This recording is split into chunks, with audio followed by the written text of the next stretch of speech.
Welcome back to the channel, and it's a horrible day, so I'm out retro game hunting. Today I'm going to North Shields CEX. So first things first, we move into the whole of the outdoor section and we see Silent Hill straight away, along with Discworld. Discworld was actually a title I wanted to pick up quite some time ago on the PlayStation 1. It's rather unique and it's one that I think that if you like the Discworld novels, it's one that's worth looking into.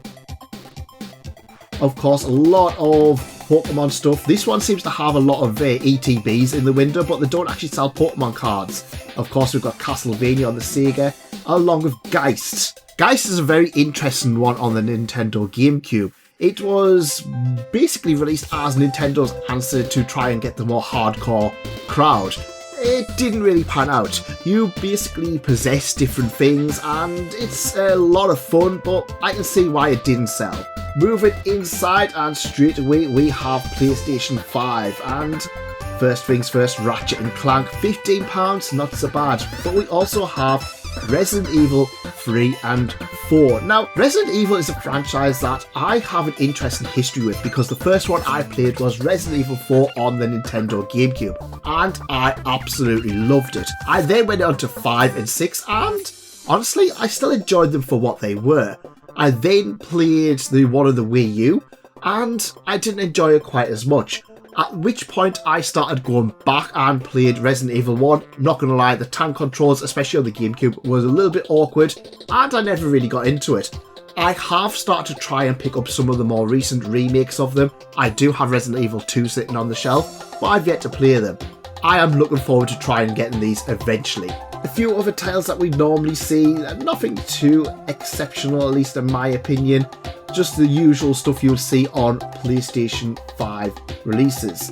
This was one that caught my eye as well. Gravity Circuit is a flashy action-packed 2D platform in the spirit of console classics and has had a very decent reaction to it. Gonna be honest, when I picked this one up it didn't really appeal to me, but I think I've done a bit of a miss here.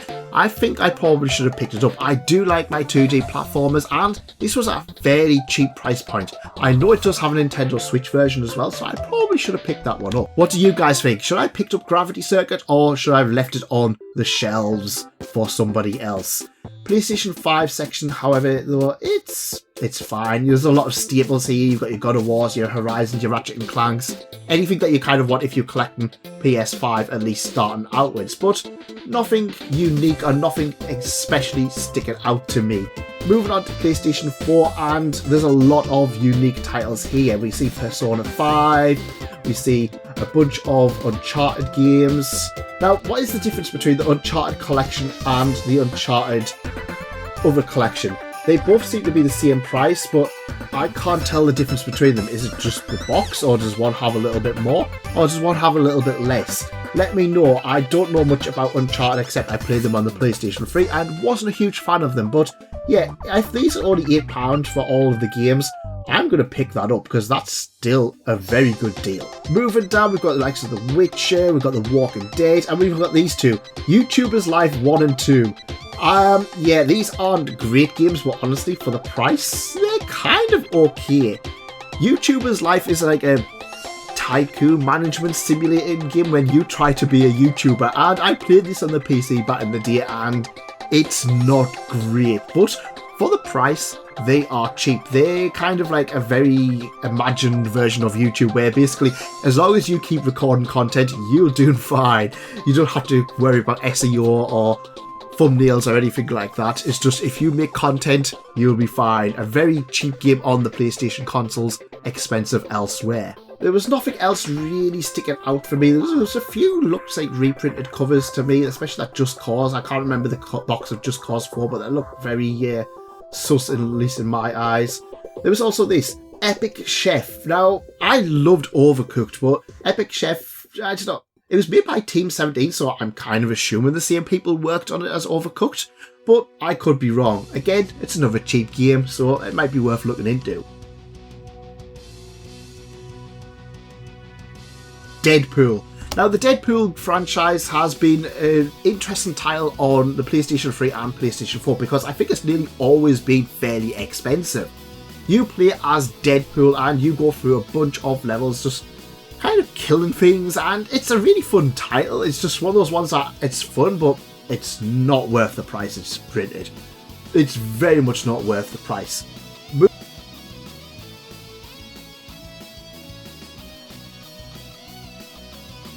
Moving into retro games, and we have a lot of a very nice clean platinum version of Mario 64 as well. Very, very nice. I probably should have picked that one up. A lot of Sega Mega Drive and a lot of Evercade. Now I am looking to start and bolster my Evercade collection once again. However, some of them have getting quite expensive. Game Boy, we've got Rugrats, of course. And this CEX is quite bad because this CEX actually doesn't show a lot of what it actually has for stuff like Game Boy and N64. They've got a lot of stock, but they never seem to have it on the shelves, which slightly annoys me, especially when they're choosing stuff like Rugrats to showcase for the Game Boy itself.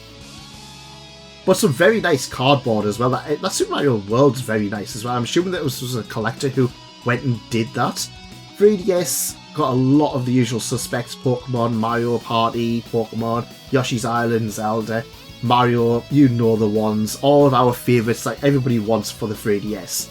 Moving into Nintendo Switch, and yeah, there's a few things here. First things first is that Astral Chain. I didn't pick it up, but honestly, Astral Chain is an absolutely fantastic Platinum Games adventure. If you like stuff like Nier Automata, Nier Replicant, if you like Bayonetta, Devil May Cry, it's Platinum Games. You always have a good chance with getting a good game from them, and Astral Chain is always on hidden gem releases.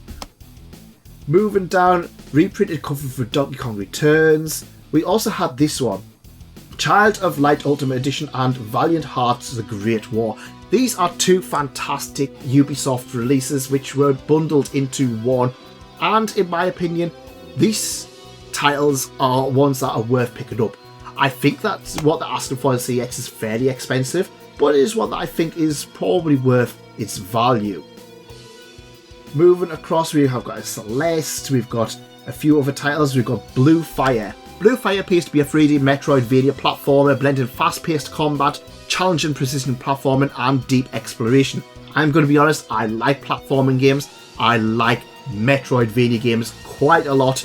I think I missed on this one. I think this is probably one that I probably should have picked up at some point, but I still can. And for £15, you can't go too wrong with it. A few other titles here. We've got that Aladdin Lion King, which I talked about a few weeks ago. Diablo, FIFA, or EA Sports, I can't remember what they call it now. I think it's EA Sports. We've got a lot of FIFA games. Hollow Knight. Now, Hollow Knight is one that is creeping up very steadily on the Nintendo Switch. Of course, with Hollow Knight Silksong being released, it is one that has went from being about £15 to £20 to now being £30 to £40. It's going to get more expensive, especially when the physical of Silksong eventually releases, unless it gets a reprint. Moving on, we've got other titles. We've got Hades, which is another one that is always rising in price. It's just one that I do want. I do want this for the collection. Oh, difficult choice. Do I pick this one up or do I not? Moving up as well, Just Dance, we've got Kirby, we've got Zelda's, Luigi's Mansion, all of our normal favourites, Lego Harry Potter, which was £10 a few weeks ago from Argos, Mario Kart, Metroid, Metal Gear, Mario, Miitopia, another one I want to pick up at some point. Now, Miitopia was originally a 3DS release and got re-released on the Nintendo Switch. You use your Mii characters, of course with Nintendo Switch not having a Mii Maker, you can make your own ones in-game, and you go on to an adventure. It is basically a JRPG and is one that I really, really want to pick up. Should I pick it up? Have you guys played it? Let me know if it's worth picking up at some point, because it's one that I'm always looking for. I don't know though. There's a lot of really good titles here. Moving down, and we have this one that I'd never heard of before, which is Poison Control. It's a little bit damaged, but you know what, we can swap out the box, and £12 for an anime-based game. I think this is one that I'm going to have to try and chance. I could have been safer in getting Miitopia, I could have been very safe in getting some of the other titles, such as Persona that's on here, but no, I'm going to gamble. And a few other titles that we see on here, such as Red Dead Redemption, which I always think is expensive in CEX. It's always fairly cheap online, like £30, but it's expensive on here. Another one's Subnautica and Subnautica Zero. Now, Subnautica titles are titles that I think that are quite beloved in terms of Nintendo Switch. They are quite chilling, the horror games, but there is a nice little depth of exploration that makes people enjoy them. Last up we have Temtem, which is again, this is another one of these Pokemon clones. But again, £10 is really cheap for this particular game. And I think a lot of people are going to shout in the comments that it's worth picking up. I've never played it. Is Temtem a must buy? Let me know.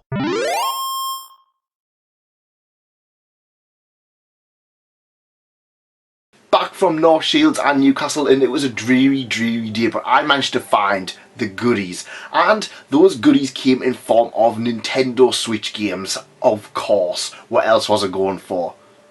N64, GameCube, PlayStation, Game Boy Advance games, you know the lot. But I found a gem, and this is a gem that's, well, it's a very well received game, but it's getting to be a very high price point at Nintendo Switch levels, and it's one that's getting a sequel very shortly, so I thought I needed to pick this one up before it started to get too out of control in price, and that title is Hades. Now, I actually have had a good throw at this one since picking it up, and honestly, it's absolutely fantastic. I don't normally go in for the roguelike titles. I don't know why. I just find them a little bit repetitive. I find it a little bit, I don't know, annoying when you kind of get so far just to be punched back and then have to restart the game over and over again. But Hades feels like something special. It still feels like you are progressing even if you're not. I managed to get all the way up to and beat Meg so far, which isn't too far in the game, but it is enough for me to want to continue playing it. And it was nice to be able to do so. One of the things I did enjoy with this pickup is that it did include all of the paperwork inside as well. So we got a little art book and we got a little CD.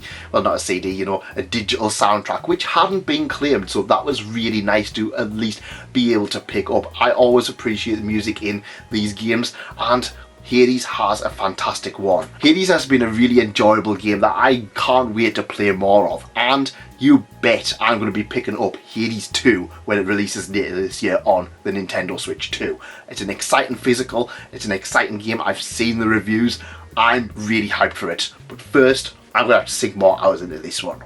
The other Nintendo Switch title I picked up was one that I'd never heard of before, and that was Poison Control. Now, this was released by NIS America, and if you guys are collecting Nintendo Switch, NIS titles tend to be very hit and miss in terms of how much stock there are.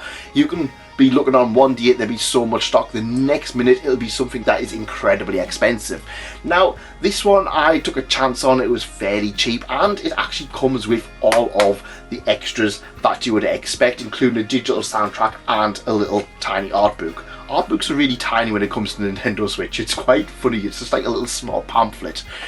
I haven't had a chance to play this one, but I am looking forward to trying it. It's not often that you see a third-person shooting game that is also anime based. The only one I can think of is Senran Kagura Peach Beach Splash, but this one looks to be a lot of fun. It wasn't too expensive, and you know I do like my anime JRPG games. It wasn't something I was intended to get for the collection, but it's one that I do appreciate to have. While heading back to the car, I thought I'd stop in Newcastle, and I only had a quick look around. I wasn't really fussed about anything in particular, but there was a title in CEX that I needed to get for my N64 collection, and that title is NBA Hang Time. Now, I'm going to be honest, I'm not a basketball person, and this is not one that I kind of have any excitement for in picking up. It's just another one to add to the collection. I am going for a full N64 collection, and I'm going to be honest, a lot of the sports games, especially the basketball games, are things that I've just kind of left. I am on a mission to get all of these loose, and I feel like I'm going to have to try and pick up the pace, because if I'm honest, when I look at a list, I see NBA, NBA, NBA, NBA, and it's getting very difficult to understand what NBA games I have and what NBA games I don't have. Now this one has been quite fun. I loaded it up to make sure it worked, and I had a good enough time with it, as much as good enough time I could probably have with a basketball game in the UK. I don't know how jam ends up in space though. It hasn't explained that, but I suppose if you like NBA and it's a sports game, this one might have already been on your list. Let me know in the comments, have you tried this one? Is it your favourite NBA game on the system? If not, what is? Now, it's not a trip to Newcastle without going to that retro game shop in the Granger Market, and as always, he had a plethora of goodies. Not so much N64 titles, but always has plenty of Game Boy Advance and Game Boy titles. And as you guys know, I am searching for Game Boy Advance titles. And this one was one that I had my eye on, but I've never seen before. And this was a price point I couldn't afford not to get. £10 for Polarium Advance. Now, this isn't necessarily going to be a title that everyone's going to pick up. It's going to be for a little bit more of a niche following, but £10 for a box Game Boy Advance game. And this one is a puzzle game. And I've had a little try of it. Gonna be honest, it's a little bit awkward, but you know, it's been enjoyable. It's been a little bit of a fun game that I have tried out. It's one that I think that once I wrap my head around it, it's gonna be fantastic. Although the previous player has kept their save on, so everything has been already completed, I am looking forward to digging my heels in and trying this one a little bit more. A puzzle game is always a fun game on a handheld system, and this one is one that always got fairly decent reviews when it released. But, you know, boxed Game Boy Advance in this day, it's not an exciting pickup for most people, but for me, a competent game, boxed, not in the best condition, but 10 quid, you know, I'm going to be happy with this one. It's a fun game. I look forward to trying it out a bit more. Now, while we can talk about Nintendo Switch and NBA and stuff like that, I have been playing on the PlayStation, and I did recently get the Platinum for Yakuza 8 Like a Dragon. Absolutely fantastic game. Platinum was very easy, but it was very time consuming. And I fancied something else, and there's been a title that has been on my eyes for quite some time. I never played the first one, but I thought I'd change that. And the reason I want the second one is, well, it's this rabbit here, Pecora. You guys know what I'm talking about, Death Stranding. Now, I never played the first one, so I thought I'd pick it up. And I picked up Death Stranding. Now, this one was an Amazon purchase simply because it's gone up in price in CEX. And when I looked, it was brand new for £13.99 on Amazon, CEX pre-owned £14. And when I put it in, little pop-ups came up saying, oh, we've got the extended one for the director's cut, the PlayStation 5 version for extra £5, which on average is about £30–35. So I thought, you know what, I've already spent the money, I'll upgrade and get the better version. Still need the disc, so yeah, that's a cool one. I am looking forward to trying this out. I don't know if it's going to be for me, but at the end of the day, Pecora's in the second one. I need to support the Hololive army, and I'm going to at least give Death Stranding a fair and honest shot. That's it from me. Plenty of cool titles that I just wouldn't have picked up otherwise. Poison Control, I'm looking forward to trying it out. Like I said, third person shooting game with anime visuals. Never seen that before, at least not commonly. Hades, absolutely fantastic title. I know I got Game of the Year a few years ago, but yeah, I'm absolutely loving my time with it, and I'm really excited to try my hand at Death Stranding as well. What have you guys been picking up? Let me know in the comments, and I'll see you next time. Goodbye.